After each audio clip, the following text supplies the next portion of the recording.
Salut les pirates, salut corsaires, c'est le Capitaine Crochet avec le sociétaire idéal des discussions Hall of Fame. C'est Antoine de 130livres.com. Faut-il encore te présenter Antoine? Comment vas-tu? Salut Captain, salut les pirates. Ça va très bien. Ça va très très bien. Parfait. Alors que l'image frise, mais on t'entend bien, donc ça ira. On va croiser les doigts. Euh, les, les soucis d'Internet et du live, comme dirait Guy Lux. Voilà. Donc, voilà, référence de vieillard, Un peu, ouais. un peu. Linux. Bon, voilà. Bon, allez, moi, je suis pas allé 11 e pour rien. Aujourd'hui, nouvelle discussion Hall of Fame, évidemment, avec un profil qui, pour moi, justement, prête à ouvrir la discussion sur cela. C'est un des Diaz qui a, dans les années 2000, c'est cette décennie qui est, comment dire, qui n'est pas vue à sa juste valeur et qui était dans la mémoire collective, qui est devenu un second couteau, alors qu'au moment des faits, eh ben, Baby Bull, et il avait un surnom déjà dès le départ qui donnait déjà cette aura de Hall of Famer. Baby Bull a été vraiment un boxeur assez important dans ces années 2000, et notamment au milieu des années 2000. Baby Bull, c'est un très bon souvenir, très très très bon souvenir des années 2000 en ce qui me concerne. Mais tu connais ma question habituelle. Baby Bull, tu le découvres comment? Écoute, ça ne nous rajeunit pas parce que je me suis aperçu que c'était il y a 20 ans. Eh On ouais, va bientôt fêter les 20 ans de ma découverte de Baby Bull parce que, comme tu peux peut-être t'en douter, ben voilà, il y a 20 ans, c'est un combat contre un boxeur français. Et c'est exactement. le combat qui le met sur la carte pour nous. Parce que à l'époque, en effet, ça fait quelques temps quand on suit la boxe en France, qu'on suit le parcours de Julien Lorcy. Il a eu des hauts, il a eu des bas au niveau français, européen, mondial. C'est un boxeur généreux qui, à l'époque, et on en reparlera, concourt pour un dernier défi. Et il va affronter aux États-Unis un Américain, ce qui n'est jamais facile. Et dans l'histoire de la boxe française, ça s'est bien vérifié. C'est jamais facile. Néanmoins, il va donc faire son baroud d'honneur, il va donc faire son Eh ouais, dernier hurrah, eh hurler ouais. son dernier hurrah au Texas, confronté à ce fameux Juan Diaz qu'on apprend à connaître à ce moment-là et qui s'avère être un boxeur très attachant. On va en parler du fait de sa personnalité. Et puis surtout, les deux se livrent à un combat assez mémorable. Ouais. On va en parler. Et ça donne envie, évidemment, d'en savoir plus. Et puis, évidemment, pour un boxeur français, à chaque fois que, quand tu es fan de boxe en France, tu vas avoir un lien un peu particulier avec Juan Diaz de ce fait. On ne va pas encore spoiler le résultat du combat ni la façon dont ça s'est déroulé, mais évidemment, lui, donc Lorcy, c'est le vétéran, Diaz, c'est le jeune à l'époque, et ça va donner envie de s'intéresser un peu à la suite et de regarder comment ce jeune garçon va finir par s'en sortir dans une catégorie qui, à l'époque, est un peu en transition, on va dire ça En comme ça. transition. Ouais. Voilà, avec des mecs comme Corrales et Castillo qui vont plutôt monter en poids, mais d'autres qui vont apparaître. Et finalement, une catégorie des légers qui va s'avérer compétitive et dans laquelle Diaz va se faire un nom parce qu'il va, on va le Ouais. voir, il va unifier Il des va être très ceintures, il va important, très être très un important. très bon boxeur. Voilà. Et c'est d'autant plus marrant, et ça va être un peu le fil rouge de la discussion, enfin un des fils rouges, que ce fameux Juan Diaz, quand on y réfléchit, est-ce que c'est vraiment un poids léger? On va peut-être se poser la question, on aura l'occasion de se le demander à plus d'une reprise. Est-ce que c'est vraiment un poids léger? Est-ce qu'il n'aurait pas gagné à concourir un peu plus bas en poids, chez les super plumes par exemple, voire chez les plumes tout court? Il y aura moyen probablement de se poser la question. Ouais, effectivement, ça sera une des questions qu'on se posera. Bon, pour moi, pas de surprise, ma découverte est exactement la même. Voilà. C'est ce combat contre Julien Lorcy. On est plutôt tourné sur, sur Julien Lorcy qui fait ce combat contre Juan Diaz, qui pour moi est un argument supplémentaire pour déjà célébrer la carrière de Julien Lorcy.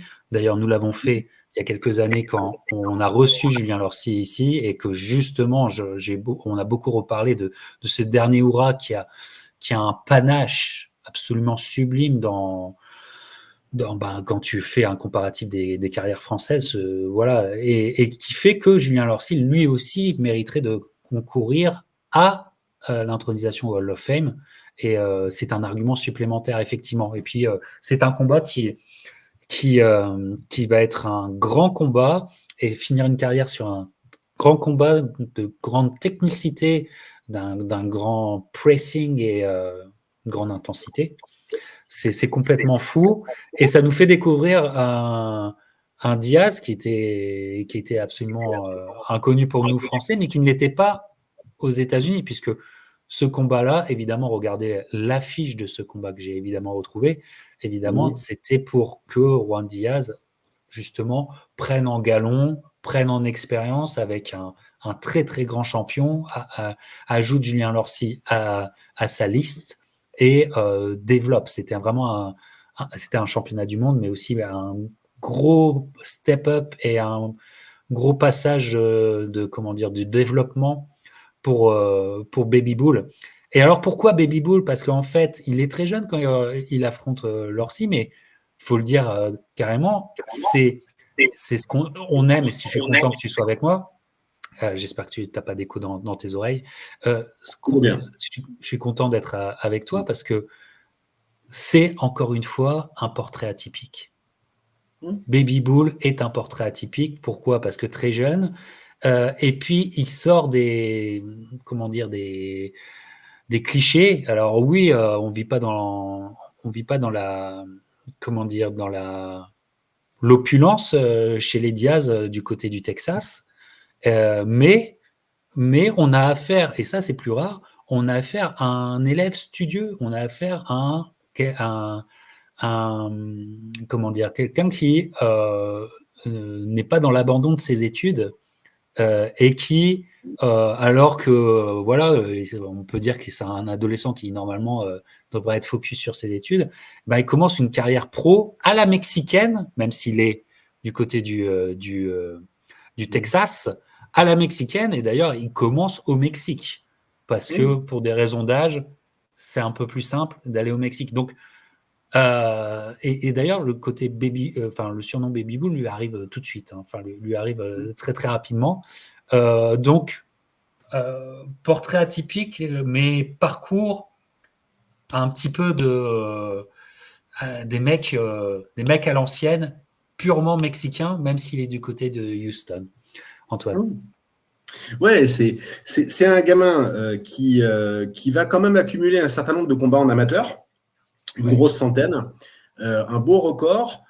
Il va un peu passer, il aura des titres nationaux, mais il va un peu passer à côté des compétitions internationales. Il ne sera pas très loin de pouvoir participer au JO de Sydney sous bannière mexicaine en tant qu'amateur, de la manière de Teofimo Lopez qui sera allé au JO sous bannière du Honduras. Donc, il ne sera pas très loin de pouvoir le faire, ça ne se fera pas. En revanche, ce qui est intéressant chez lui, c'est qu'il passe pro. En effet, alors que lui, il est né en 1983 et il passe pro en juin 2000, sachant qu'il ne peut pas participer au JO de Sydney. Voilà. Donc, il est jeune, vous aurez fait le calcul, les Pirates, il est très jeune. En revanche, tu l'as dit, Captain, il a la tête sur les épaules. Et très tôt, à la fois, c'est une personnalité qui est assez humble. C'est un mec qui est souriant, qui ne va pas être dans le trash talking vis-à-vis des autres, qui trace son sillon. Et ce sera après son passage en professionnel qu'il passera, en suivant des cours du soir, il passera l'équivalent d'une licence, un bachelor's degree en sciences politiques. Tout de suite, il a un plan de carrière. En fait, lui, il dit voilà, je ne veux pas sacrifier l'après-boxe. Et d'ailleurs, il fera des choix aussi de carrière qu'on va expliquer aussi tout à l'heure qui iront dans ce sens. Mais Il ne veut pas sacrifier la suite, il se projette, c'est un personnage agréable, c'est un jeune gamin respectueux qui a de l'ambition, mais qui, pour ce prix-là, ne souhaite pas non plus spécialement écraser autrui. Et c'est une sorte de vent de fraîcheur. Et c'est d'autant plus plaisant en définitive quand on voit le combat contre Lorsi, qui est le dernier de la carrière de Bobo, de voir finalement un type qui a l'air d'avoir la tête sur les épaules, qui est un très bon boxeur, mais qui est aussi une personnalité attachante. Voilà, de se dire que ce genre de passage de témoin peut avoir lieu, c'est des histoires qu'on déteste pas en boxe, parce qu'on voit quand même souvent des personnages plus ou moins aimables s'imposer, et c'est pas du tout le cas de Juan Diaz, pas du tout. C'est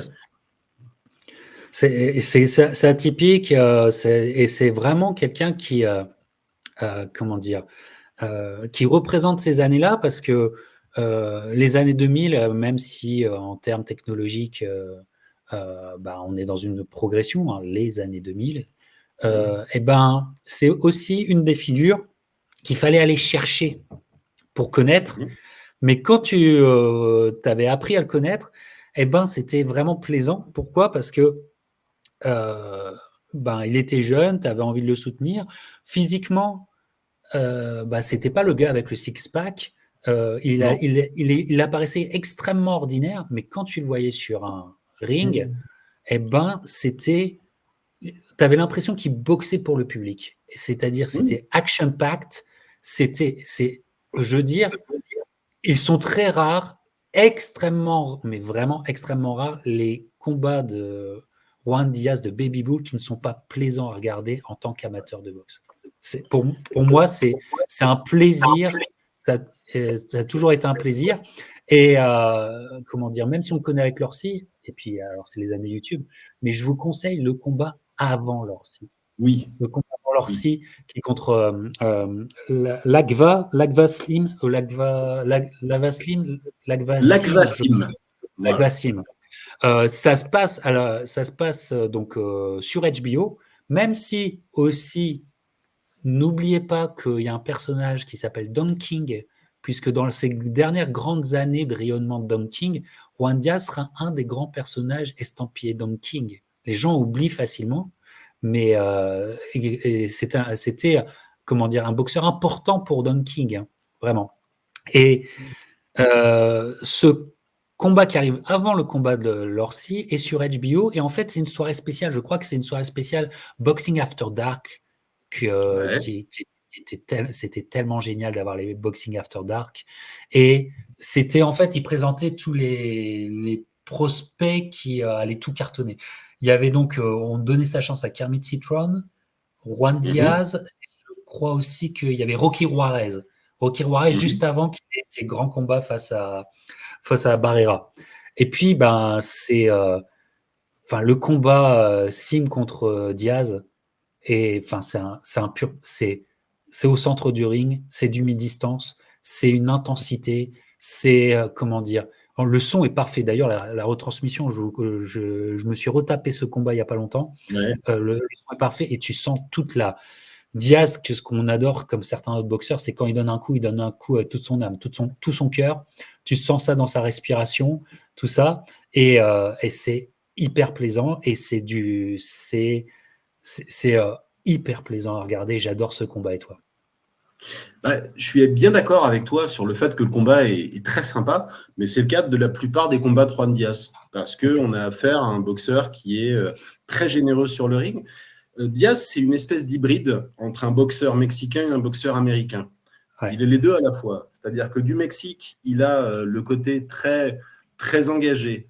Il a une grosse activité. Pour un homme de son gabarit, c'est un léger qui a une activité et une densité, un volume de coups qui correspond à des catégories un peu plus petites. On va dire ça comme ça. Il met la pression. Il sait boxer en pressure fighter. Il aime beaucoup travailler au corps. Il fait des combos au corps, à la face. Il a un crochet gauche au corps qui part bien, qui est précis. Il tape beaucoup sur la ceinture. Alors, je sais qu'il y a beaucoup de débats contemporains sur qu'est-ce que c'est qu'un coup valable ou pas. Lui, comme les Mexicains, il tape beaucoup sur la ceinture, un Diaz, parce que ça fait partie du jeu.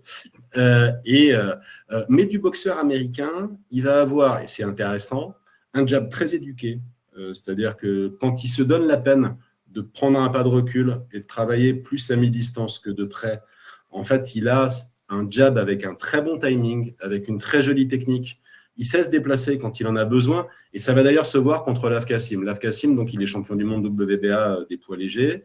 C'est un type qui a, vu qu'il est originaire de Mongolie, bah, le gars, c'est pas une star. Hein. Alors, il est plutôt face B quand il dispute des combats en Corée du Sud pendant la première partie de sa carrière.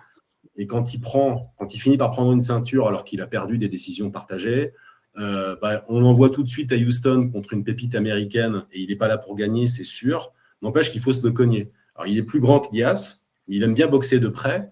Et Diaz, en fait, montre son intelligence dans le combat contre Sim parce que ça commence front contre front. En gros, il n'y a pas beaucoup de il n'y a pas vraiment de round d'observation. Mais Diaz va vraiment gagner ce combat à partir du moment où il va prendre un peu d'air, même si c'est lui l'homme le plus petit. Il va prendre un peu d'air, il va donner son jab intelligemment pour initier ses combos et il va désamorcer la bagarre telle que Sim la veut. Et on va comprendre qu'on a affaire à un boxeur intelligent, donc, et je l'ai dit, à la fois il est mexicain parce que ça donne beaucoup de coups, c'est très engagé, mais il réfléchit, il peut construire sa boxe sur la base de son jab, et il a un jeu de jambes dont il sait user, et il sait tourner. Et franchement, c'est un boxeur impressionnant avec cette particularité physique que tu as dit, c'est-à-dire que il a un peu de rembourrage, hein, il a un peu d'excédent de bagage. Le gars, il ne sera jamais sec. Ce ne sera jamais un boxeur complètement sec. C'est ça qui me jamais fait de penser. six-pack, aussi. Il aurait pu faire un poids super plume, voire un poids plume. Quand tu vois Manuel Marquez a boxé en poids plume, tu te dis, Diaz, il aurait pu aussi. Et effectivement, dans cette guerre contre Sim, c'est déjà un peu perceptible. Diaz n'est pas un énorme puncher. C'est un type qui donne des coups, c'est un type qui use son adversaire, ça c'est sûr. Mais c'est pas un type qui, sur un coup, va faire mal. C'est un type qui va t'user sur la longueur, mais il ne te punira pas. C'est pas. Et par ailleurs, il a une autre tendance qu'on va observer dans ses combats suivants, c'est que quand il s'engage et quand il boxe de près et quand il envoie ses combos au corps et à la face, il a tendance un peu à se pencher en avant. Et ça va avoir son importance plus tard contre des adversaires qui sont assez brillants dans l'utilisation de l'uppercut, par exemple. Bon, voilà, il a ces deux limites, on va dire. D'une, c'est un petit gabarit pour un poids léger, avec un punch qui est plus un punch de super plume ou de plume. Et deuxièmement, il a ce côté, les Américains utilisent beaucoup le verbe to lunge. Il a tendance un peu à se pencher et ça peut le rendre vulnérable quant à un timing et une certaine science de l'uppercut. Et on en reparlera un petit peu plus tard, mais toujours est-il que, en tout cas, ce soir-là contre Sim, il fait une forte impression chez les Américains là, on est au micro d'HBO, qui sont ravis parce que c'est plaisant à regarder, donc c'est plaisant à commenter, donc c'est plaisant à vendre au public. Et donc, de cette, parce que c'est une conquête du titre WBA, il va falloir travailler, confirmer, voilà. Et donc, on va aller plutôt sur ESPN. Au micro, il y a déjà Teddy Atlas, et donc arrive notre bobo adoré, Julien Lorcy, pour toujours aller au Mexique, mais là, je crois qu'on est du côté de San Antonio, si je me souviens bien. Il me semble. Pour une soirée où, en fait, c'était un match-up de rêve, en fait, parce que Diaz, on commençait à le connaître, mais on n'avait pas compris que c'était vraiment dans son habitus, c'était vraiment ce qu'il était, comment il boxait contre Sim était vraiment ce qu'il était au fond de lui en tant que boxeur. C'est un Styles Make Fight, et ce match-up, il était pour les fans de boxe, et c'est là où Julien Lorcy a été grand, parce que en tant que vétéran, il tente sa chance dans un combat compliqué, mais d'un combat où, encore une fois, l'intensité, le volume, c'est extraordinaire à regarder. C'est extraordinaire à regarder. Oui, Diaz est devant, mais quel beau combat de boxe. Quel beau combat de deux guerriers. Et je l'avais déjà dit à Julien Lorcy, finir comme ça, c'est d'une classe. C'est d'une classe qu'on n'a toujours pas battue depuis 20 ans. Depuis 20 ans, à quelques semaines près, à quelques mois près. Non, non, je me trompe, mais non, c'était en novembre 2004. C'était En en novembre novembre 2004. 2004. Donc, C'était il y a 20 à 20 ans, exactement, il y a ans. exactement 20 ans.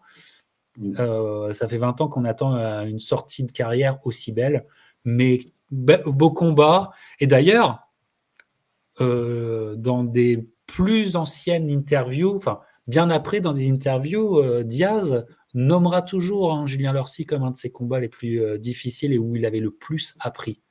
Et c'était le but du jeu, enfin, c'était le but de ce combat, d'apprendre. Et Julien Lorcy lui a bien appris certaines choses. Antoine.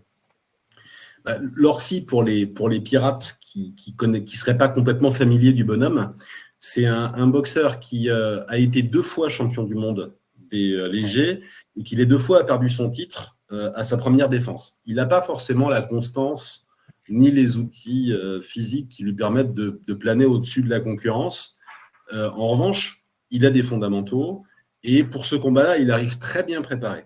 Très bien préparé, ça veut dire physiquement. Il a déjà pas mal de combats, quasiment une 60aine de combats sous sa ceinture, mais il arrive avec un cœur de jeune homme et il arrive avec un plan de vol qui est intelligent. C'est-à-dire que il a compris ce qu'était Diaz, il a compris que Diaz était capable, même si, je l'ai dit, il a un jab assez éduqué, ce qu'il faut redouter chez Diaz, c'est quand il arrive à enchaîner de près. Et donc Lorcy, il va alterner les moments où, en gros, il va être au milieu du ring, et là, il va beaucoup miser sur son jab et sur ses directs, et il va parvenir, alors parfois, justement, en enchaînant, c'est assez joli techniquement ce qu'il fait, parfois, il double, il triple son jab, il enchaîne sur un uppercut du gauche, donc il est plutôt dominateur quand les débats ont lieu au centre du ring, et quand Diaz le presse et quand il est dos aux cordes, il va se concentrer sur l'uppercut. C'est-à-dire qu'il a vu qu'il y a un trou dans la garde de Diaz qui boxe parfois avec les coudes un peu larges et un peu penchés en avant. Et donc, il essaie de l'attraper quand Diaz arrive. Quand Diaz arrive sur lui, il essaye de le choper avec parfois un certain succès. Ce qu'on sent dans ce combat, grosso modo, c'est que Diaz a l'avantage quand il arrive à amener Lorcy dos aux cordes. Au centre du ring, c'est plutôt Lorcy. En général, les fins de round sont plutôt à l'avantage de Diaz parce que physiquement, Diaz, c'est un jeune homme. Hein. Il est né en 83 et on est en 2004. C'est lui le champion, mais c'est vraiment un jeune homme. Inversement, Lorcy fatigue un peu. Les cartes vont être, on est au Texas, les cartes vont être à l'avantage de Diaz et très larges en sa faveur. Objectivement, quand tu regardes les images du combat, tu l'as fait captain, Teddy Atlas donne son pointage round par round. Pour Atlas, le combat, il est à égalité après le 7e round, pour donner une petite idée quand même du fait que c'est disputé. Alors oui, c'est Diaz qui gagne. C'est Diaz qui gagne parce que, notamment sur la fin du combat, il est plus frais et il arrive à empiler les rounds. Mais c'est pas le 118. C'est pas le 118. Non. Il est obligé de travailler jusqu'à la dernière seconde.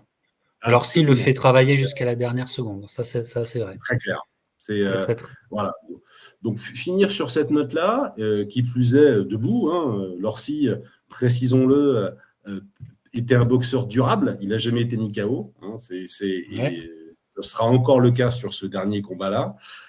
Mais il sort la tête haute d'un combat qui a tout du traquenard parce que c'est pour faire briller le petit jeune au Texas. Franchement, c'est en termes de contexte, t'as pas pire, c'est pas possible. Mais il y va avec. On parlera du Texas un peu plus tard. Bien sûr. Mais là, ça fait plaisir de voir un Français qui y va, il est digne, il est bon, il a un game plan qui tient la route et il supporte largement la comparaison. Franchement, c'est un très bon souvenir. Il faut un peu oublier les cartes sur ce coup-là. C'est un très bon souvenir parce que voilà, c'est pas tous les Français qui auront livré ce genre de performance sur le sol américain. Exactement. Et comment dire, Lorcy est enfin vu par les Américains à sa juste valeur. Les commentaires sont, sont plus que respectueux parce que voilà, il y a une évidence qui est là. Et c'est une victoire qui est très importante pour Diaz, pour confirmer la valeur de son titre, surtout aussi. Et de là, on est dans ces années 2000 où en fait,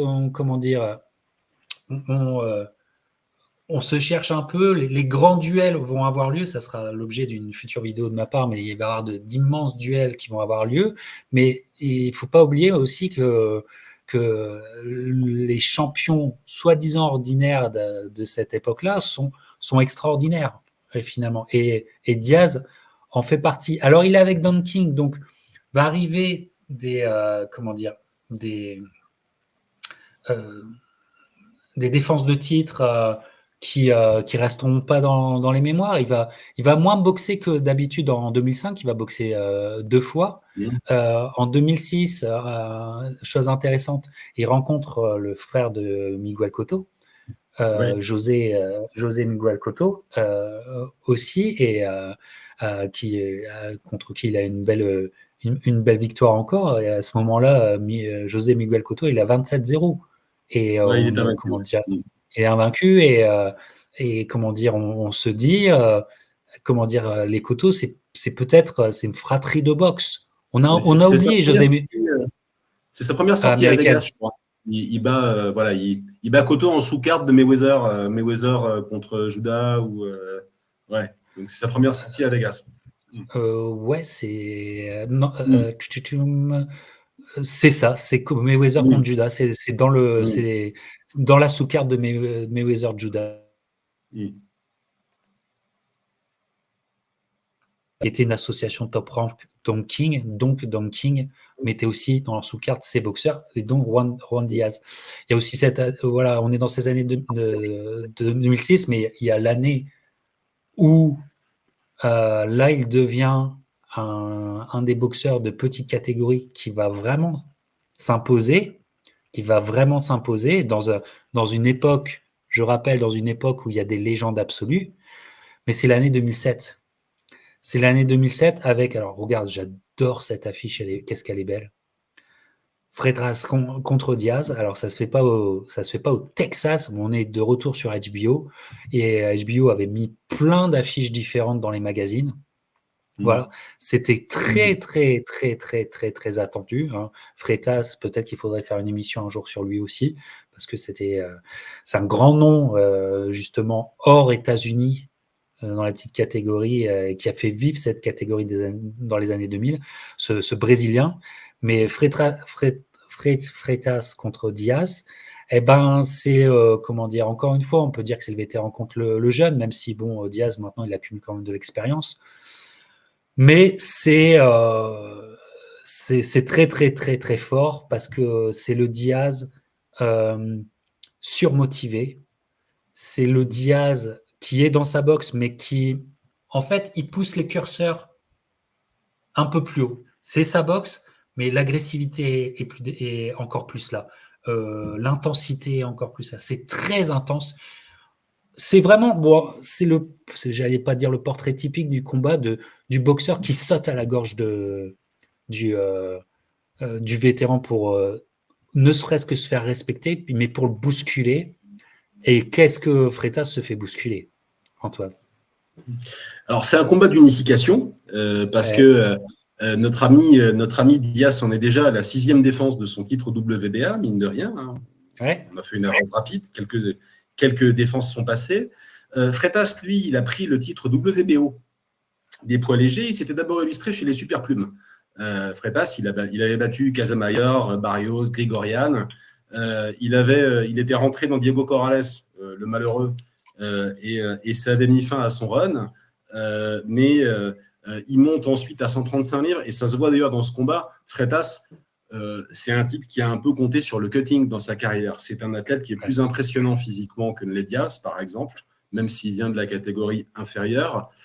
Et c'est un boxeur puncher. C'est un type qui a beaucoup de victoires par KO, qui a une assez jolie technique, mais qui est un bon finisseur. Et effectivement, on sent que. Alors, il a pris sa ceinture à 135 livres contre Zahir Rahim, la ceinture qui était vacante, sur un combat serré. Et, Enfin, un bon boxeur, Zahir Rahim. Bon bien boxeur sûr, aussi. bien sûr. C'est une jolie victoire, là encore, de Freitas. Et Freitas, il est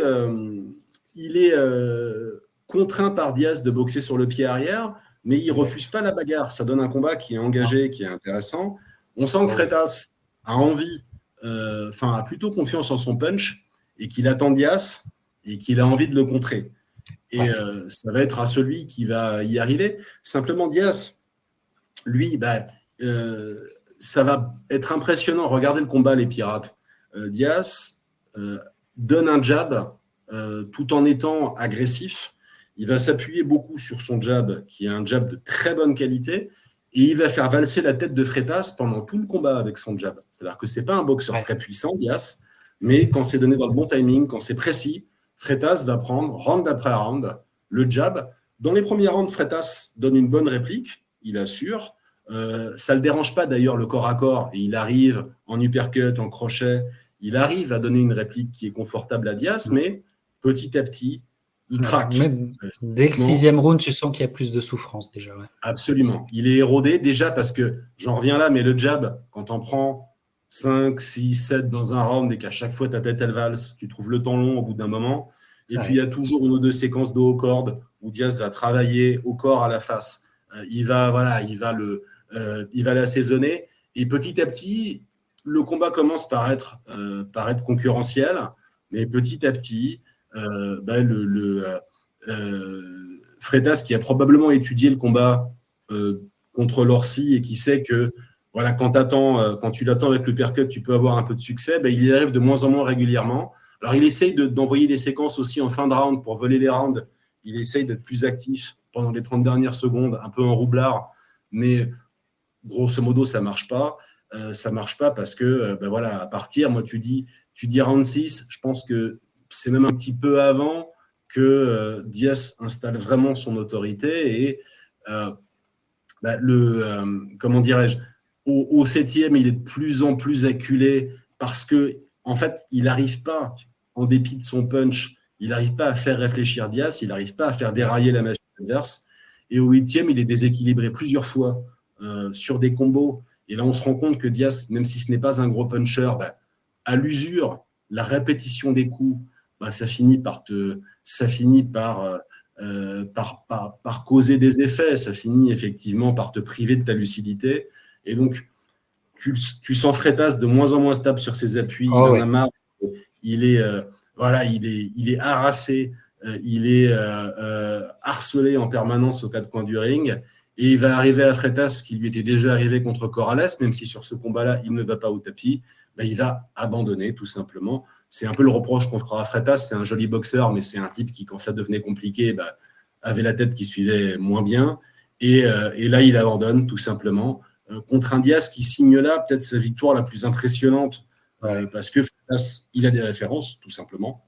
C'est un champion galonné. Il n'a qu'une seule défaite, une fois de plus, et c'est contre Chico Corrales jusqu'à présent. Et puis, il faut voir quand même la constance, il faut voir la qualité de la performance que sort Diaz, qui reste un boxeur, même s'il est je l'ai dit tout à l'heure, mais il est à sa 6e défense. Là, il unifie des ceintures et il met au pas un vétéran de très bonne qualité. Donc, s'il faut retenir, s'il faut shortlister les plus grosses performances de Diaz en carrière, voilà, elle est dans les meilleures, c'est sûr. Et c'est déjà une première unification. Donc, il a 2 ceintures. L'avenir lui appartient. À ce moment-là, l'avenir appartient à Juan Diaz. Et même, il en a 3. Je crois qu'il y a une embrouille avec l'IBF. Voilà. Et parce qu'il est vraiment, à un moment, il en a 3. Le temps de quelques instants, Ce sera au combat d'après où il prendra l'IBF. Ouais. Ah voilà. Et il y a le combat d'après que j'adore. Et c'est important, même si je mets la photo de ce qui va arriver après, c'est important. Pourquoi ? Parce que dans ces années 2000, où, encore une fois, grosse densité de boxe, c'est une décennie, et j'ai très envie de revenir sur cette décennie-là, parce que bon, ça sera l'objet d'une autre vidéo, évidemment, mais c'est vrai qu'il y a une dichotomie entre comment on l'a vécu depuis la France et mondialement, et surtout aux États-Unis, comment elle a été vécue, quoi. Et évidemment, par exemple, Juan Diaz, on ne pouvait pas le vivre tel quel à cet instant-là. On était tourné sur d'autres choses, à mes yeux, moins intéressantes. Mais mais c'est quand même énorme. Pourquoi? Parce que même si, comme je vous dis, il y a les grands combats, il n'y a pas de undisputed. À part Bernard Hopkins et Jermaine Taylor, voilà, mais qui va même pas rester longtemps. Unifié, c'est assez rare. Unifié, c'est assez rare. Et d'ailleurs, ça vient dans une époque où il y aura une autre unification qui se fera entre Kessler et Calzaghe. Et on est dans cette période où les mecs se disent bon, il faut réunifier, et ça redonne beaucoup de galons. Et Juan Diaz fait partie de ces rares unified champions des années 2000, très très rares. Hein. Il y a eu Calzaghe, il y a eu Bernard Hopkins qui était undisputed, lui, et il y a Juan Diaz. Il ne faut pas oublier ça. Il ne faut vraiment pas oublier. C'était très important. Et donc, l'aura qui sort après Freitas est une aura qui est vraiment l'arrêt qu'il met à Freitas, l'abandon plutôt, va peut-être un peu lui jouer des tours en termes de comment les gens vont concevoir Juan. C'est qu'on va plutôt le faire rentrer dans le cliché du boxeur mexicain, du duro mal. On va oublier ça. Et arrive un combat que j'adore face à un super boxeur aussi qui est oublié. J'ai mis la photo. C'est contre Julio Diaz. C'était Diaz contre Diaz. Et n'oubliez pas qu'à cette période-là, il y avait Julio Diaz, il y avait Juan Diaz et il y avait David Diaz. Il y avait David Diaz et qui pouvait s'affronter et tout ça. Le combat a lieu entre, et donc là, Julio Diaz à l'IBF. Donc, c'est encore. Encore une fois, et ça ne peut pas être autrement, mais quel super combat à regarder. C'est encore une fois grosse intensité. On est à mi-distance ou tête contre tête. On cherche de l'angle pertinemment. Et au volume de boxe et à l'intensité, à l'agressivité, Juan passe devant, mais Julio est un super boxeur aussi. On l'a oublié. Il s'appelait Kid Diaz. C'est un super combat. Moi, je trouve que c'est un super combat. Moi, quand je vois ce combat, j'ai l'impression d'être dans un livre de FX Tool. J'ai l'impression d'être dans un livre de FX Tool, tu vois. Et toi, Antoine, j'adore ce combat. Ouais, c'est vraiment un combat. Enfin, c'est une guerre. Hein, c'est un combat de Mexicains. Ouais. Juan Diaz, c'est un passeport américain, mais il est d'une famille mexicaine. Et en effet, c'est une guerre. C'est une guerre contre un adversaire donc, qui lui apporte sa ceinture IBF des 135 livres. Et Julio Diaz, c'est une sorte de... alors, pour être...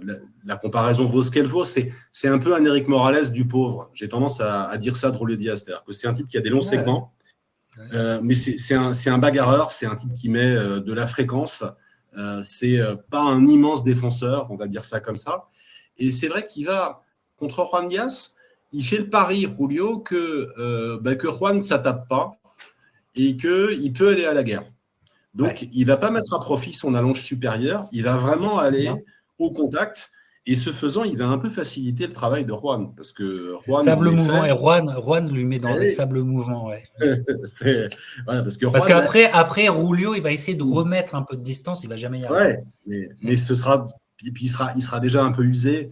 Et effectivement, tu t'aperçois que les combos de Juan sont plus saignants, plus tranchants, plus précis. C'est lui qui gagne round après round sur sa détermination, sur sa technique qui est un poil meilleur.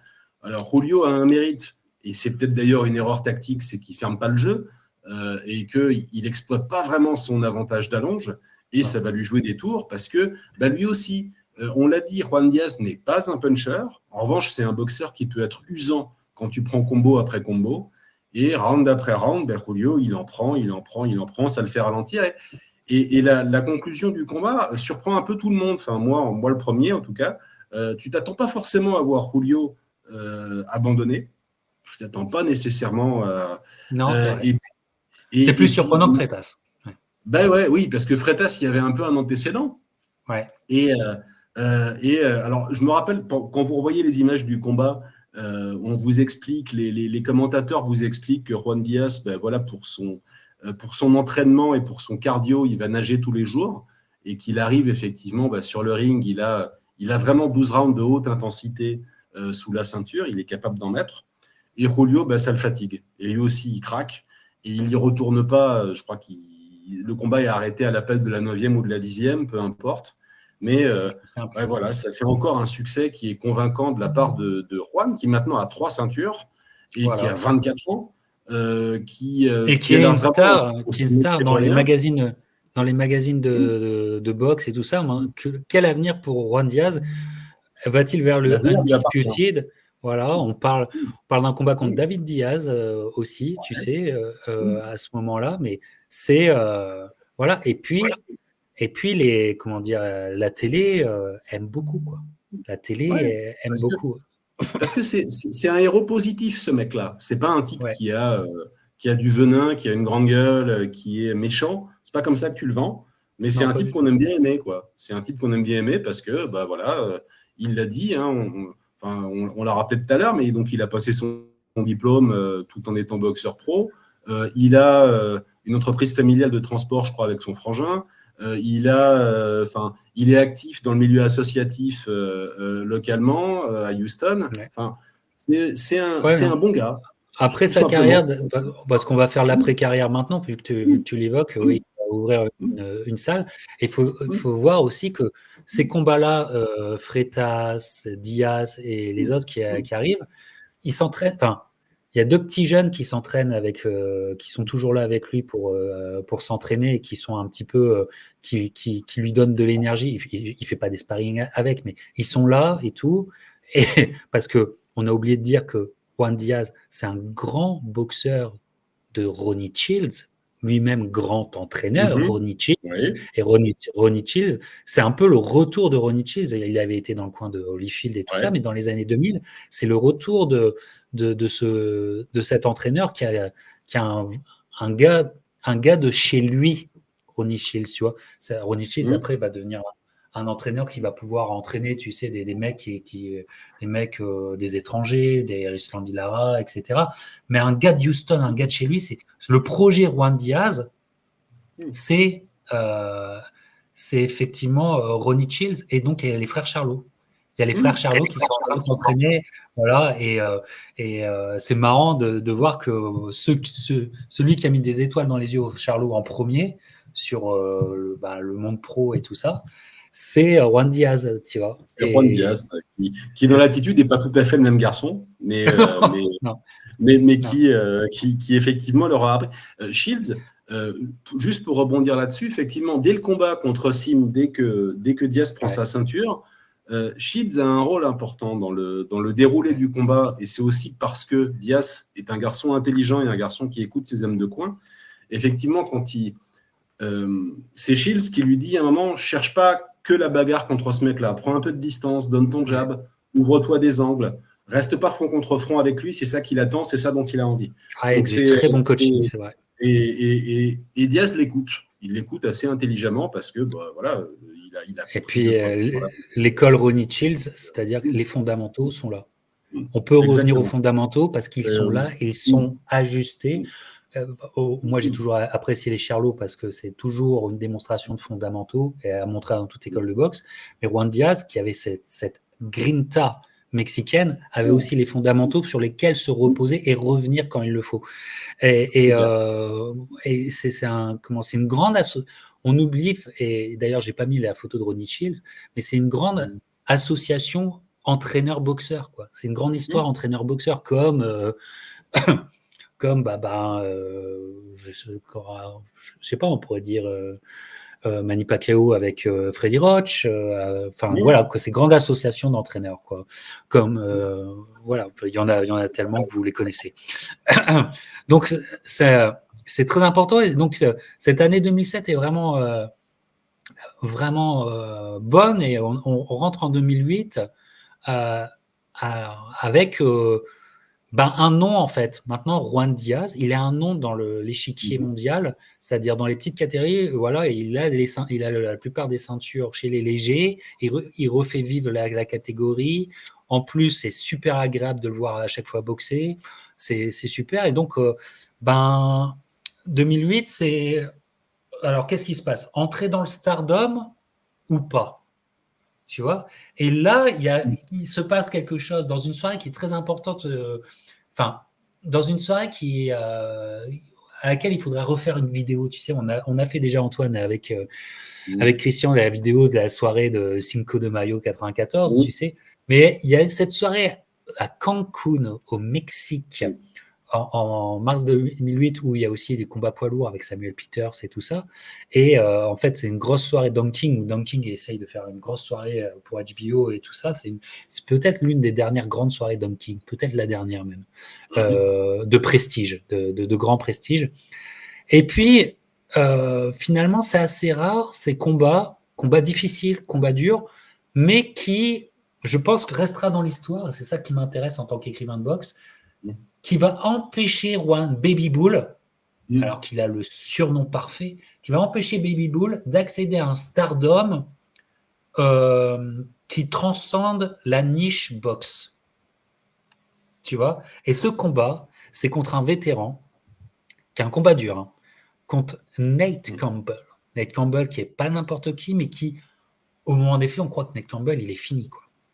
Et que c'est un combat pour Juan, pour, comment dirais-je, continuer sa carrière, enfin, pour son exposition plutôt, et pour finalement préparer l'avenir. Et puis, il y a des combats comme ça. L'ambiance est extraordinaire, hein. Tu ressens dans les images, tu ressens la chaleur du Mexique. Et dans un combat dur, un combat encore hyper plaisant, mais où, au fur et à mesure du combat, la fraîcheur est du côté du vétéran. Alors que Juan Diaz finit plutôt la plupart du temps frais, là, je ne sais pas ce que tu en penses. C'est un combat qui va basculer dans la direction du combat, je parle, parce que c'est un combat quand même serré, mais dans la direction du combat, qui va basculer en deuxième partie de combat, et surprenamment pour un Nate Campbell qui est qu'on n'attendait pas là, qui est vraiment possédé, qui est dur au mal.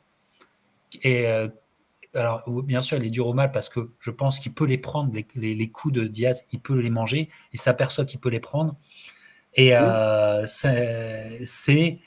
va être un énorme upset. On oublie, mais de l'année 2008, c'est un énorme upset, voire l'upset de l'année.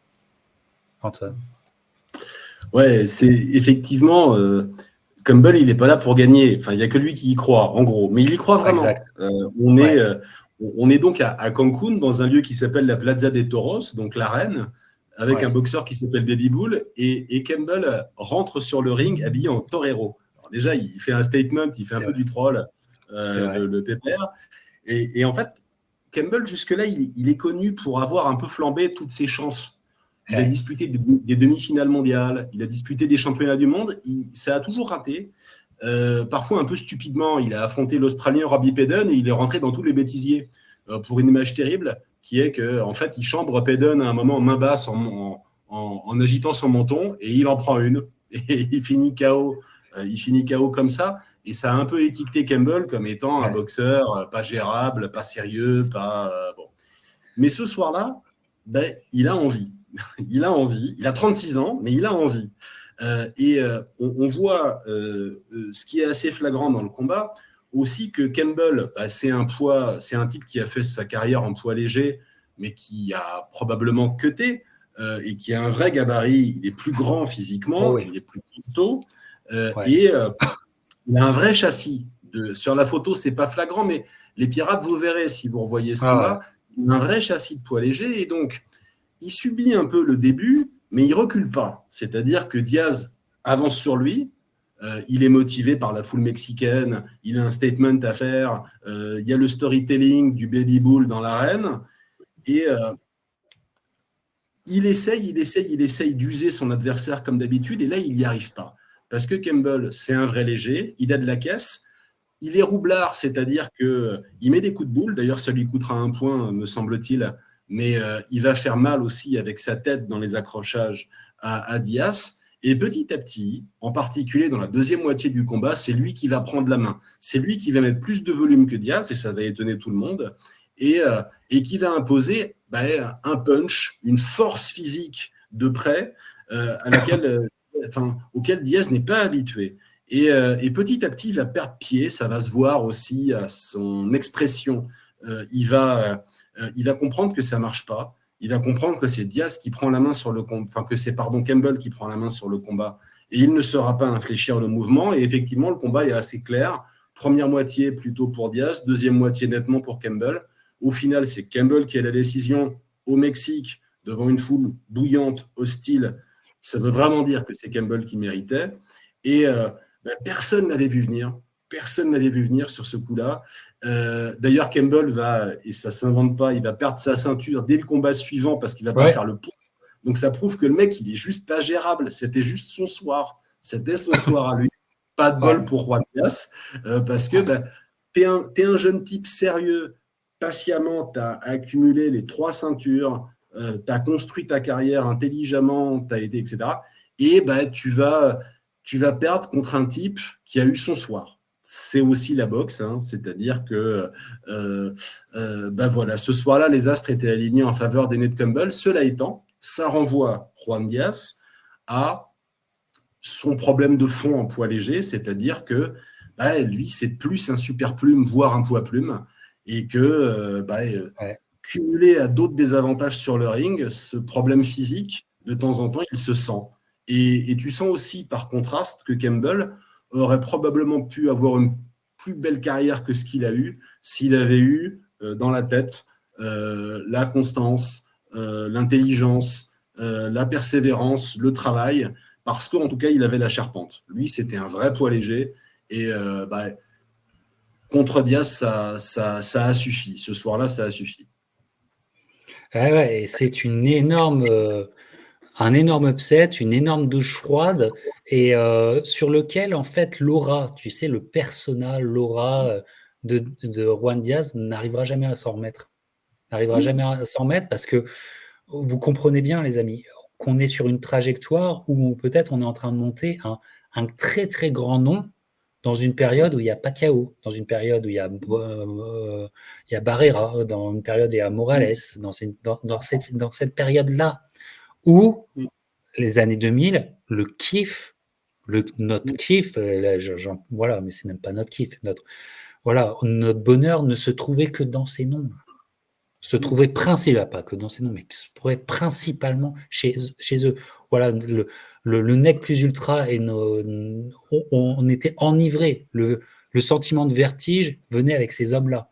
Et il aurait pu en faire partie. Et rarement j'ai vu une aussi forte douche froide où il ne pourra pas s'en remettre, alors que ils vont quand même tout de suite redémarrer, parce qu'il faudra attendre que quelques mois pour qu'il recommence un combat. Et il sera sur HBO où on veut le relancer parce que, on veut faire du damage control de ça et le relancer contre un boxeur. Et là encore, pour se relancer, c'est là où Juan Diaz, même si on est dans les années 2000, oui, il était une star, mais a-t-il eu une carrière facile? Je ne pense pas du tout. Comme tu le dis, Antoine, voilà, déjà, en n'étant pas dans sa catégorie, parce que je pense qu'il ne pouvait pas faire de cutting, donc il ne boxe pas dans sa catégorie, donc il a une carrière plus difficile que d'autres. Et en fait, vu l'adversité, c'est pas simple, parce que directement, il reprend. Alors là, le match-up était parfait pour notre plaisir. Un des guerriers et un des action-packed, un des mecs qui, enfin voilà, il boxait pour le public, quoi, tu vois. Enfin, je veux dire, il donnait tout. La générosité, il y en avait. Diaz, pour se remettre, on fait Diaz Katsidis. Cet Australien, Diaz Katsidis, et c'est, comment dire, encore une fois, styles make fight, mais tu mets Diaz et Katsidis dans un ring, tu ne peux que avoir du gros volume, de l'action, de l'énergie, de l'agressivité. Enfin, je veux dire, c'est un combat qui va aux 12 rounds. C'est un combat où, encore une fois, Diaz n'a pas le X factor pour allonger Katsidis. Katsidis, en plus, c'était un dur. C'était un fou, c'était un dur. Voilà, tu vois. Donc, ça y va, quoi. Mais en fait, il y a de la boxe parce que Katsidis, franchement, il s'applique aussi. Il y a des rounds où il y a de l'action, mais il y a de l'application. En plus d'agressivité, il y a de l'application. C'est super à regarder, en tant que spectateur, évidemment. C'est super à regarder. Et puis, il se relance, Diaz, dans un combat qui, parce que les fondamentaux sont meilleurs, parce qu'il a une meilleure boxe, il domine parce qu'il a une meilleure boxe. Voilà. Et Ronnie Shields est là. Et d'ailleurs, aparté, mais alors, vérifiez, je parle de mémoire, mais est-ce que Ronnie Shields est dans le coin de Juan Diaz contre Ned Campbell? J'ai un doute. Je sais qu'il y a un combat où il n'est pas C'est dans une son bonne coin. question. Et C'est je crois que l'époque c'est où il celui-là. ferait. Ouais, c'est l'époque où il ferait avec un type qui s'appelle Brian Caldwell et qui est une espèce de prof de fitness. Et je ne sais pas si c'est carrément lui qui a pris la main sur l'entraînement ou s'il est juste là pour le conditionnement, enfin pour la préparation Mais physique il à manque proprement Ronnie parler. Shields et je crois que c'est Mais aussi un facteur qu'il faut dire. Mais je crois que c'est euh, le Campbell fight, il manque Ronnie Shields. disons que Voilà. contre Campbell, on a l'impression quand même que Diaz s'obstine dans une filière qui finit par ne plus marcher, et qui ne va pas chercher un plan B. Et ça, c'est clair, alors qu'on a pu le voir le faire par le passé. Donc, il est possible que tactiquement, il est pâti de l'absence d'un Shields dans son coin. Toujours est-il que contre Katsidis, justement, il corrige ce tir-là, parce que le combat est action-packed, mais pendant toute la première moitié, Diaz va justement montrer qu'il est plus complet et plus intelligent que Katsidis, parce que c'est lui qui tourne, il ne s'engage pas dans des trop longues séquences de guerre, il marque des points. Il marque des points à mi-distance, il tourne, il donne son jab qui est meilleur que celui de Katsidis, et tu sens que Katsidis a envie. Il aurait envie que ce soit la bagarre. Il aurait envie que. Et ce sera la bagarre, mais un peu plus tard dans le combat. Et pendant toute la première moitié, Diaz va gagner des rounds, va accumuler une avance au score qui va faire que même si Katsidis va revenir dans la dernière partie du combat, ça ne suffira pas.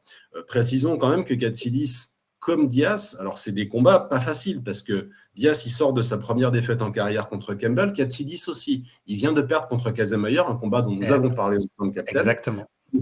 On leur donne, ils ne prennent pas un gimme juste après pour se relancer. Non, tout de suite. Il faut vraiment remettre le pied à l'étrier. Et ce qui dit beaucoup sur l'époque, parce qu'on est quand même, on n'est pas si loin que ça, mais ce qui dit beaucoup sur l'époque, parce que chez les légers et tout ce qui environne les légers à cette période-là, tu vois, évidemment, on va dire le range super plume léger, super léger, cette dimension-là. Exactement. Mais on est sur, j'allais dire inhumain, c'est extrêmement compétitif. C'est très très dur et pourtant c'est très très dur et Juan Diaz est l'exemple de ça et vraiment l'exemple de ça et il faudrait pas oublier parce qu'on n'oublie pas les superstars mais la qualité de la génération est dinguissime. Et là encore, contre Katsidis, ça se voit. Katsidis, c'est un type qui est extrêmement tanké pour un poids léger. Hein. Il est imposant physiquement. Lui, pour le coup, il a un physique de super léger, voire de welter, Katsidis, de base. C'est un type très impressionnant qui cut. Et il est face à un gars qui, quelque part... Alors, c'était déjà le cas contre Casamayer. Casamayer, lui, c'est un petit bonhomme pour un poids léger. Mais Casamayer, il a un punch que Diaz n'a pas. C'est comme ça qu'il aura la peau de Katsidis. Mais effectivement, donc c'est encore un combat compliqué pour Diaz parce qu'il doit se colter avec un gars qui physiquement est une ou deux catégories au-dessus de lui, quoi. Exactement. Exactement, mais enfin, je veux dire, je vous conseille ce Oui, combat, oui. c'est juste génial. C'est juste génial. Oui. Enfin, je veux dire, on était, comment dire, dans des séquences où HBO, pour eux, c'était un combat ordinaire, tu vois. Oui. Voilà, c'est juste génial. Mais ça relance ce qu'il fallait pour HBO Diaz pour arriver à un combat que HBO veut monter. Parce que en fait, ils ont dans l'idée de Diaz, comment dire, que Diaz affronte les légendes vivantes du moment, qu'il soit l'Américain, même s'il a des origines mexicaines, mais qu'il soit le Texan qui affronte, c'est le côté américain qui affronte ces Mexicains et se le filit pas, et va arriver. Alors, j'ai pas mis l'affiche parce que l'affiche du premier combat, elle est moche, alors que l'affiche du deuxième, je parle de l'objet, l'affiche du deuxième est géniale, donc je vous montrerai tout à l'heure. Mais et pour moi, on est sur un match-up qui déjà est extrêmement intéressant. On est sur de la virtuosité de boxe, puisqu'on est sur des fondamentaux, mais démultipliés. On est sur un combat qui est en 2009, pour moi, est immense. On sait qu'il va se passer quelque chose. On ne savait pas que ça allait être aussi fort, aussi fort, aussi fort. C'est évidemment Juan Diaz contre Juan Manuel Marquez. Je vous le dis, dans ce nouveau siècle dans lequel on est, pour moi, c'est un des combats du siècle, de ce nouveau siècle. Vraiment. Et ça arrive par la qualité de ce qui s'est passé. Combat fou qui se passe au Texas d'ailleurs, mais avec un public partagé. Avec un public, Marquez n'est pas en terrain totalement hostile, loin de là. C'est juste fou. Diaz, on vous l'a dit, il y a un déficit de punch, de X Ouais. factor pour se faire respecter. Mais personne n'a sauté à la gorge. Enfin, tu pourras dire le premier combat contre Pacquiao et ce premier round fou. Mais de cette, pour moi, Diaz, c'est complètement fou ce qu'il fait. C'est-à-dire qu'il est face à un des meilleurs contreurs de l'histoire, Mhm. mais il lui saute à la gorge pareil. Il lui saute à la gorge pareil. Il lui zéro respect, mais dans le bon sens du terme, agressivité totale. Et, ben écoute, c'est quand même assez fou, mais à part le Pacquiao fight, à part les Pacquiao fight, on n'a jamais vu Marquez aussi désarçonné, mais sur du long terme, sur des énormes séquences. Et Marquez qui prie et qui doit constamment se réajuster, c'est un combat fou, l'intensité est dinguissime. Les échanges sont violents et sont extrêmement télégéniques. Pour moi, le produit télévisuel qu'est Diaz Marquez je crois, est immense. C'est un combat absolument dingue et c'est un combat qui va tourner finalement en très peu de temps vers le 8e round et surtout le 9e round. Euh, 9e round de légende où Marquez montre qu'il est un all-time great pour se départir du problème que Diaz lui donne avec, avec comment dire, une guerre et des échanges et une overhead, mais tellement bien vue de Marquez qui va faire tourner les choses. Il y aura un premier knockdown et il y aura un deuxième knockdown qui arrivera sur ce qui pendait au nez de Diaz depuis des années, Antoine. C'est un uppercut qui restera dans la légende. Et cette image restera dans la légende d'un combat de légende. Ce qui est marrant, c'est qu'à l'époque, les commentateurs présentent vraiment Marquez comme un vieux. Il a 36 ans ou 35. Il a déjà une grosse cinquantaine de combats à son actif. Il a été champion en plume et en super plume. Et on le présente comme un boxeur dont l'essentiel de la carrière est passé. Quand on sait ce qu'il a fait jusqu'en poids welter, évidemment, ça fait sourire. Mais Ouais.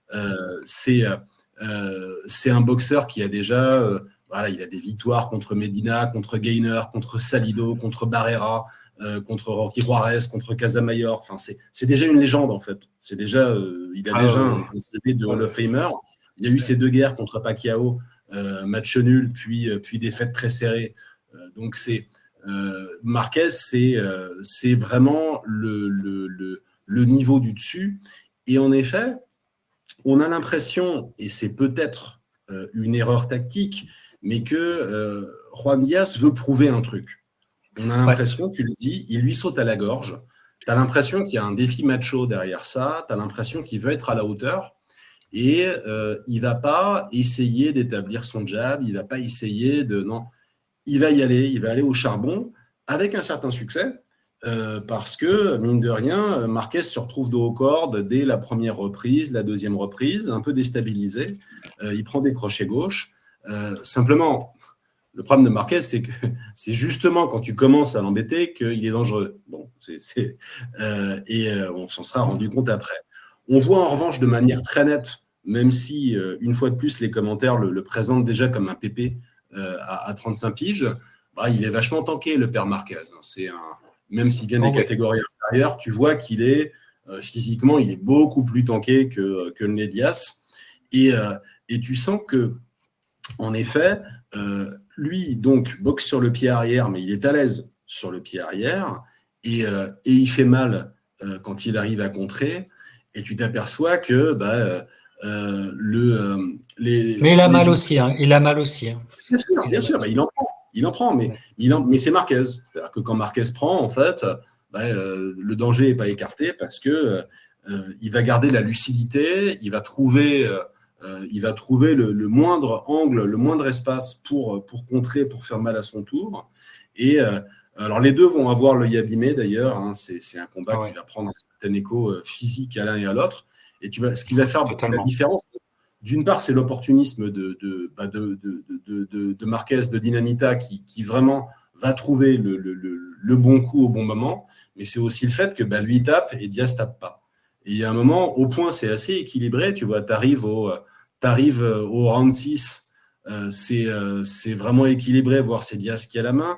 Le round 7, Marquez est plus tranchant. Le round 8, Diaz vacille sur un crochet gauche à 30 secondes de la fin. Tu sens que physiquement, Marquez commence à prendre le pas. Et puis, il y a ce round 9 où Diaz retourne pressé, mais il a moins de tranchant. Et ça, c'est très dangereux parce que quand tu avances contre Marquez, mais que tu n'imposes rien, que tu ne lui donnes pas de quoi réfléchir, il va te sanctionner. Et il le sanctionne de près, effectivement, sur un premier knockdown. Il lui place une overhand et il enchaîne. Et puis, il y a ce terrible plein temps. Sur le deuxième knockdown. Bon, et mine de rien, cette victoire-là, elle est très importante pour Marquez parce qu'il aura son combat contre Mayweather. Il aura son Mayweather fight en février 2009. Les pourparlers vont durer longtemps. Et ça fera jaser justement qu'il ait affronté Mayweather en welter alors que c'est un combat en léger. C'est un combat en léger d'ailleurs, pour la petite histoire, c'est pour les titres vacants WBO et WBA parce que Campbell a loupé le poids lors de sa première défense, je l'avais dit tout à l'heure. Et donc, il va gagner des ceintures vacantes et le droit d'aller affronter Mayweather et de faire sauter la banque. Et puis, accessoirement, de relancer sa carrière, même s'il perdra ce combat, de réaffronter Pacquiao, etc. etc. Donc, c'est mine de rien la légende. Très important. Voilà. Il aurait perdu ce combat-là, évidemment, ça aurait été un coup d'arrêt. À l'âge qu'il avait, ça aurait été un coup d'arrêt terrible. Mais il a ce que Diaz n'a pas. Diaz, il a l'engagement, la volonté, la technique, il a tout ce que tu veux, mais au bout d'un moment, il tape pas. Il tape pas alors que Marquez tape. Et ça fait toute la différence sur ce combat. Et je suis bien d'accord avec toi quand tu le dis, Captain, c'est un combat électrisant. C'est vraiment un combat c'est un combat de légende. Particulier, quoi. Voilà, oui, c'est un combat à voir si vous êtes des fans de boxe. C'est un combat que vous devez avoir dans votre panthéon. Et il est très très haut dans le mien, évidemment. J'ai déjà eu l'occasion d'en parler. La discussion Dinamita existe évidemment. On vous mettra évidemment le lien. Mais aujourd'hui, nous qui sommes du côté de Baby Bull, c'est très important parce que je trouve que dans l'écriture, dans le roman de la carrière de Juan Diaz, très rarement on a eu une défaite crève-cœur qui vient comment dire, qui vient t'enlever la potentialité d'être une superstar, c'est contre Nate Campbell, et arrive ce combat de légende, mais combat de légende comment dire, dont tu n'en sortiras pas indemne, et il n'y a pas meilleur exemple que ce que Juan Diaz contre Juan Manuel Marquez, parce que cette image est symbolique, mais elle est fortement symbolique. Je veux dire, de ce chaos, les choses ne seront plus les mêmes. Les choses ne seront plus les mêmes, et de ce chaos, et c'est ça aussi la boxe, et on a souvent du mal à l'accepter, et c'est pour ça que parfois on a peur, et que parfois on se dit, bon, bah, est-ce que c'est la fin d'une carrière? Parce qu'il y a des chaos comme ça qui changent la trajectoire. Et c'est pour ça que ce combat est légendaire. Et Juan ne sera plus le même, mais Juan est quand même une star de boxe, une star du sport boxe. Et on va continuer, il faut bien revenir. Et on va revenir alors, au Texas, à Houston, face à Paulie. Alors, RIP, pourquoi? Parce que Paulie veut dire RIP Arturo Gatti, qui vient de décéder à ce moment-là. On est donc en 2009, et donc, bon, tu dis, voilà, on va quand même prendre le mec qui a encore moins de punch que Juan Diaz pour se relancer, mais qui a un nom.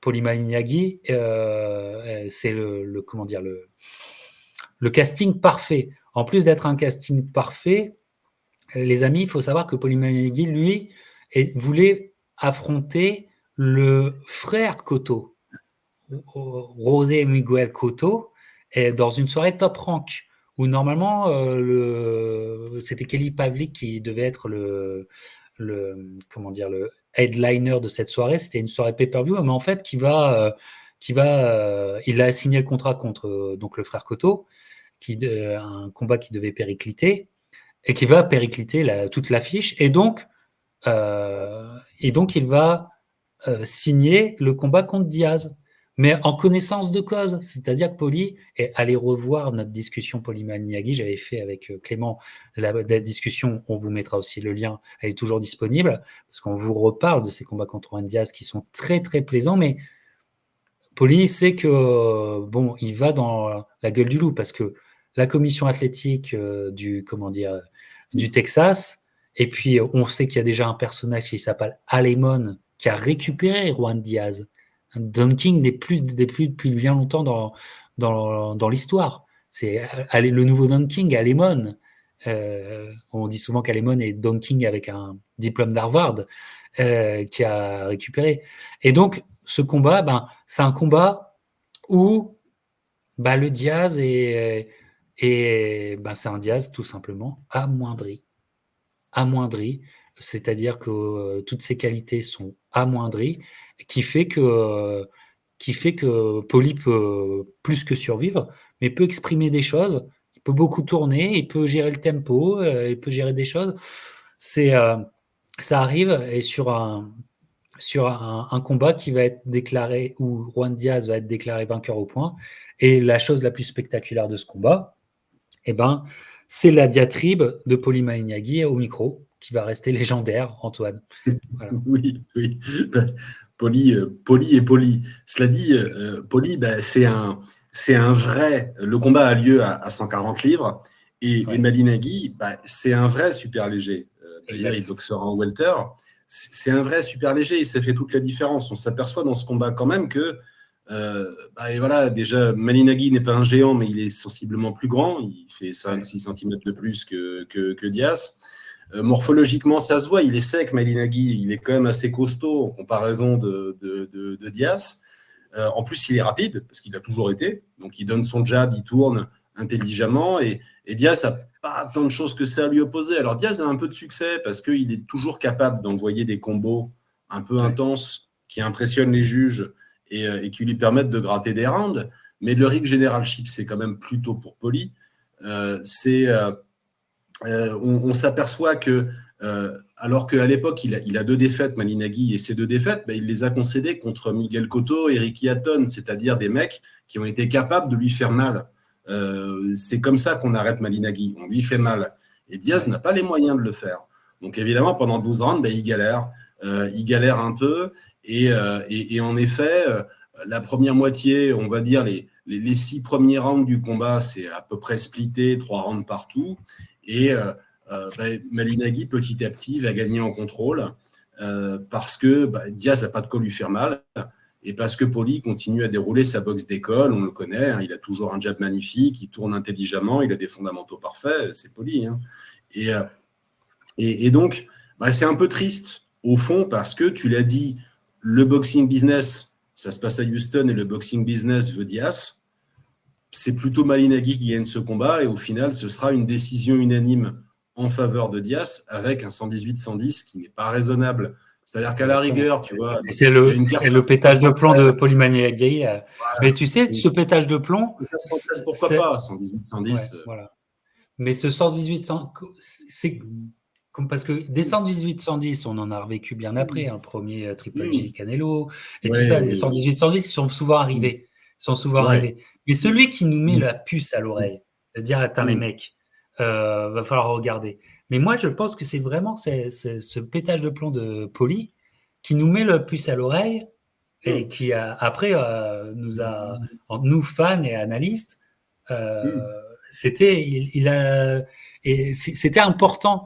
Et puis il réussit à créer une polémique, mais polémique réelle. Enfin, faut comprendre Poli. Allez revoir ma discussion évidemment sur Poli Malinagui, que ils vont avoir un rematch. On est donc dans la fin de l'année 2009. Hein, donc cette année 2009, elle a été quand même extrêmement cruelle, et je pense que c'est une année qui est une année cruelle pour Juan Diaz, parce que comment dire, il est évident que Juan Diaz n'est plus Juan Diaz. Alors encore moins chez, comme tu le dis, les super Walter, chez les super légers plutôt. Et Poli qui est aux couleurs de l'Italie, Poli qui va certainement avoir une belle victoire au point, ce que Poli savait faire en fait. Je trouve que c'est une victoire où il déroule Poli Malinagui, et il dira lui-même ce que j'ai pensé de ce premier combat, c'est comment je me suis engagé dans le rematch. Je me suis dit, faut absolument rien changer. Il n'y a rien changé dans le game plan, rien n'a changé. On est à Chicago, on n'est plus à Houston, il n'y a rien à changer, je fais exactement la même chose. Et sachant ça, c'est d'autant plus frustrant parce que Diaz n'arrive pas à trouver des solutions, n'arrive pas à boxer comme il le faisait par le passé, et même il y a un round où il se fait roquer. Il se fait roquer par Poli Malinagui. Voilà, donc, et ça dit tout, et c'est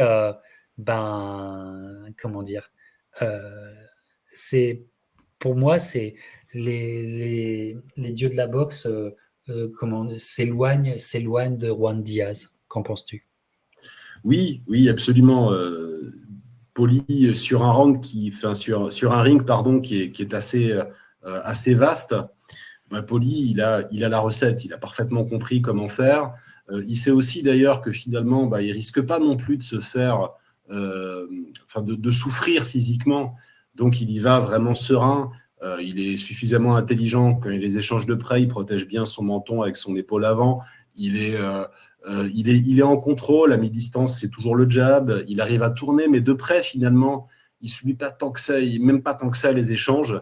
Il n'y a pas de crainte. Il est très serein pendant tout le combat. Il utilise ses jambes intelligemment. Il se déplace comme il faut. Franchement, il n'y a pas de… alors, déjà, comme tu l'as dit, il va marquer un knockdown contre Diaz, ce qui est assez étonnant au 10e round sur une droite qui arrive un peu derrière la tête, mais c'est au moins autant un déséquilibre qu'un coup qui fait mal, mais ça veut quand même… Qui surprendra Poli lui-même. Regardez la gueule de Poli Malinagui au moment du knockdown. Après, il chambre. Hein. Ça, après, effectivement, ça l'amuse beaucoup. Mais déjà, j'ai l'impression aussi, quand tu revois les images, que en uppercut droit, déjà, il fait un peu mal à Diaz dès le 6e round. Enfin, bon, il y a un truc qui ne va pas. En plus, alors ça vaut ce que ça vaut, on l'a vu sur ta photo, mais Diaz a des cheveux dans ce combat-là, ce qui est typique. Hein, il a des cheveux. Peut-être que ce n'était pas la bonne recette. En tout état de cause, Voilà, ça donne 3 cartes. Quand tu comptes le knockdown, ça donne 3 cartes à 116-111 qui sont très justes par rapport à ce qu'on a vu. Et surtout, pour moi, ce combat, c'est l'impasse, quoi. C'est-à-dire vraiment 140 livres, ça n'a pas de sens pour Diaz. Déjà, 135, ça a été dur tout du long, en particulier contre des adversaires qui avaient des gros atouts physiques comme Marquez et Campbell. 140, c'est pas possible, c'est pas raisonnable, et ce combat marque l'impasse dans laquelle il est à ce moment-là. Tout à fait. Tout à fait. En fait, c'est un moment d'impasse et finalement, comment dire? Je crois bien que, on le duel avec Paulie Malignaggi va du côté de Diaz, même si c'est inconscient ou même si c'est pas accepté ou même si c'est pas verbalisé.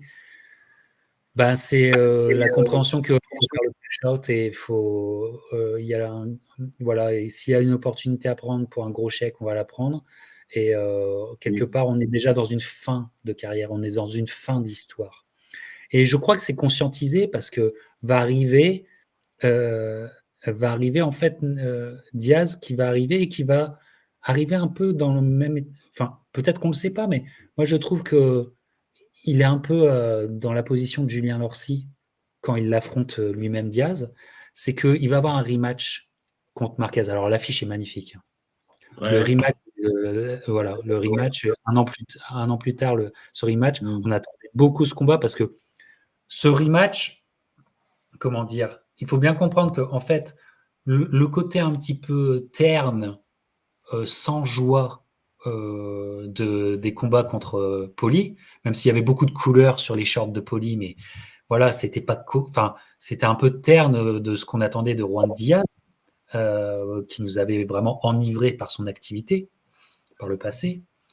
Là, va arriver, et c'est un combat qui ne vit que par l'aura du premier combat. Et d'ailleurs, l'affiche le dit, Fight of the Year, the rematch. C'est un combat qui, vraiment, Marquez-Diaz, le premier du nom, c'est un combat qui vit par lui-même. Tu vois? J'aime passionnément ce premier combat. Mais le deuxième, eh ben, écoute, c'est aussi un Diaz qui peut plus cacher qu'il a des problèmes de genoux.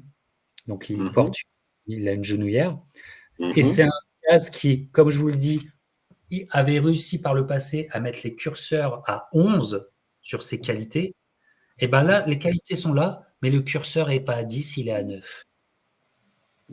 Et il fait ce qu'il peut. Et c'est un combat où Marquez est en contrôle et plutôt en gestion, avec un Diaz qui est volontaire, mais c'est un hurrah, et on sent, et même on le voit aux images, ça ressort, c'est un last hurrah pour Marquez, qui fait bonne figure, qui ne peut pas mettre l'intensité qu'il avait mis par le passé, qui un peu les championship rounds, parce que ça va aller au point, et je dirais c'est la victoire de Diaz, c'est que ça aille au point, et qu'il reste compétitif, même si, comment dire, Marquez gère le combat. Mais Diaz est compétitif, mais jamais pour breaker, jamais pour passer devant.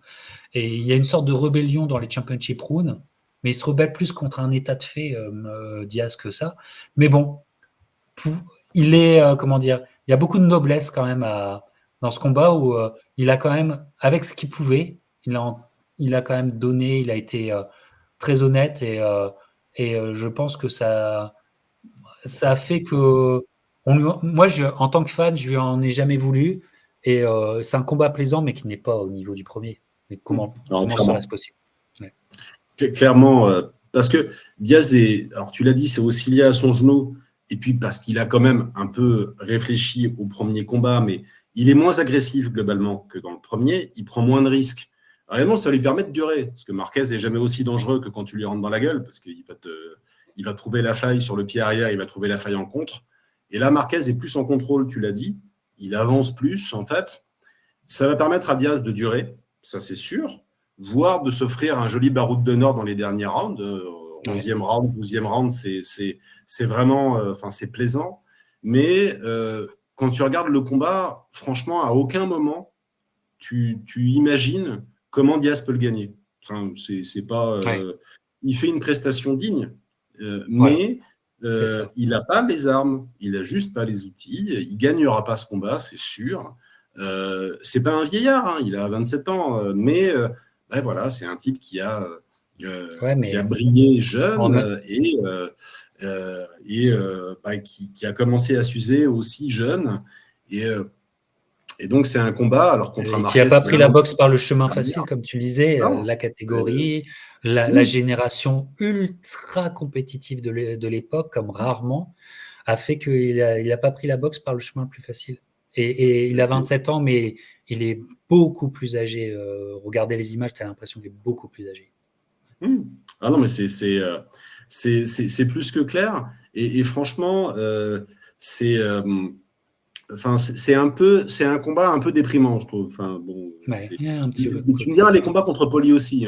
Il y a un côté quand même, par rapport à ce qu'a été Juan Diaz, il y a un côté un peu triste là-dedans, même si, bon, voilà, ça reste un événement. Tu boxes Marquez sur un CV, c'est quelque chose.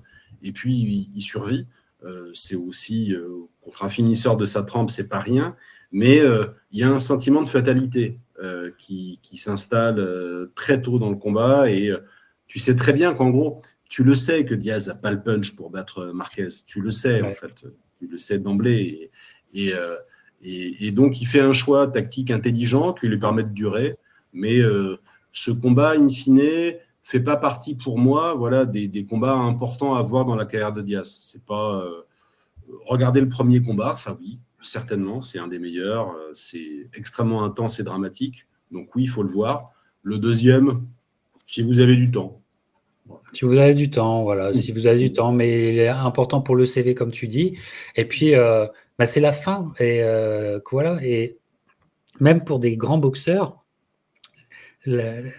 écrire la fin de sa carrière, surtout en boxe, c'est pas simple et c'est pas resplendissant.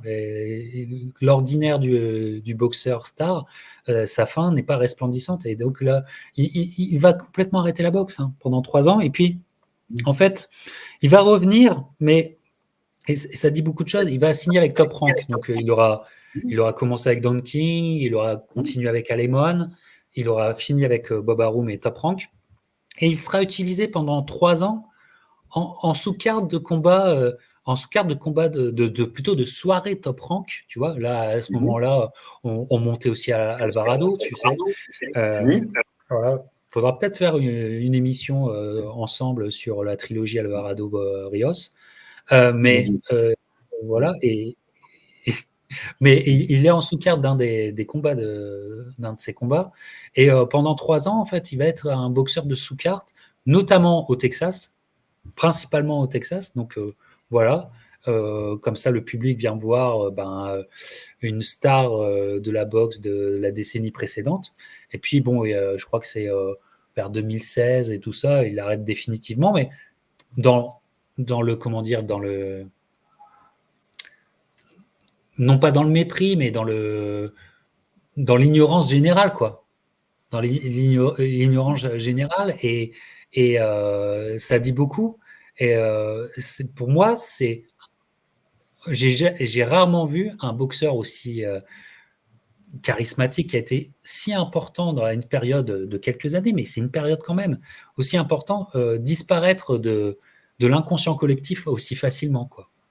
Aussi facilement. Et donc, on arrive à la question qu'on se pose, puisque à se poser, Juan Diaz est-il un Hall of Famer? Et moi, je pense que oui, il l'est, malgré cette fin qui est une fin triste, comme tu le dis, qui est une fin, un goût d'inachevé en termes de stardom. Moi, je pense que le début et la prise de titre, être unifié dans les années 2000, ça voulait dire quelque chose. Un combat absolument de légende qui restera éternellement. Beaucoup de stars à son actif, beaucoup de noms. Un résumé qui vaut ça. Je pense que Juan Diaz peut prétendre au Hall of Fame. Alors, ça ne sera pas le plus grand des Hall of Famers, comme on l'a dit. Voilà, mais je pense qu'il peut prétendre, et c'est pour ça que j'avais envie de faire cette discussion Hall of Fame. Toi, qui a peut-être pas cet attachement que j'ai pour lui. Toi, tu dois voter pour lui, tu le mets de côté ou tu lui donnes sa chance? C'est compliqué de le trouver antipathique. Ça, pour le coup, pour toutes les raisons qu'on a dites. Alors, on rajoute d'ailleurs à sa carrière professionnelle le fait qu'il a sa société de production, qu'il intervient sur ESPN Deportes. Donc, c'est devenu un homme de médias, un consultant et un type qui aime bien sa barque. Donc, c'est parce que donc son profil de tête bien faite, de mec respectueux, travailleur, aimable, humble, ça, évidemment, c'est compliqué de ne pas l'aimer quand, en plus, il a un style généreux sur le ring et qui nous a donné des bons combats. Après, voilà, pour moi, il fait partie de cette zone un peu grise des combattants qui peuvent rentrer au Hall of Fame les années où ça ne se bouscule pas, les années où il n'y a pas de gros candidats. Voilà, c'est un peu ça. Moi, ça ne me choquerait pas, pour être sincère, ça ne me choquerait pas outre mesure. Alors, je précise aussi quand même que, en relisant des interviews, tu vois, des années justement 2013-2016, où il est sollicité par les médias quand même, tu as l'impression que lui et Top Rank, ils attendent ce qui ne viendra pas, c'est-à-dire une éventuelle nouvelle chance mondiale. Alors qu'il est quasi trentenaire ou un peu plus. Rétrospectivement, je pense que c'est une bonne chose qu'il n'y soit pas retourné, parce que tous les combats qu'il aura eu pendant son comeback, les 6-7 combats qu'il aura eu, il va les gagner. Il n'y aura rien d'humiliant, quoi. Mais à mon avis, il n'avait pas le niveau, justement. Et c'était une bonne chose qu'on l'ait pas. Tu vois, il y a une interview sur Boxing News où il dit qu'il peut battre Flanagan en 2016. Pour moi, c'est quand même sujet à caution. C'est bien qu'il ne soit pas retourné au très haut niveau, parce qu'il n'avait pas besoin d'une défaite de plus, à mon avis. Donc, moi, c'est un boxeur que j'apprécie, pour des raisons à la fois humaines et pugilistiques. Je demande à voir sur une petite année, voilà, sur une petite promo. C'est pas de la méchanceté vis-à-vis de lui, une fois de plus. C'est juste un peu. Mais voilà, quand tu récapitules, c'est des combats intéressants et fan-friendly. C'est un titre unifié, un titre unifié, 3 ceintures, un titre qu'il a défendu 6-7 fois. Donc, c'est solide. Après, c'est pas mirobolant. Voilà, c'est une figure un peu marquante. Il avait tout à fait sa place, en tout cas, dans ton émission, Captain, ça c'est certain. Je pense. C'est une carrière sur laquelle il est sympa de revenir, ça c'est très très clair. Après, voilà, je ne me battrais pas pour sa place au Hall of Fame, je serais content si. Voilà.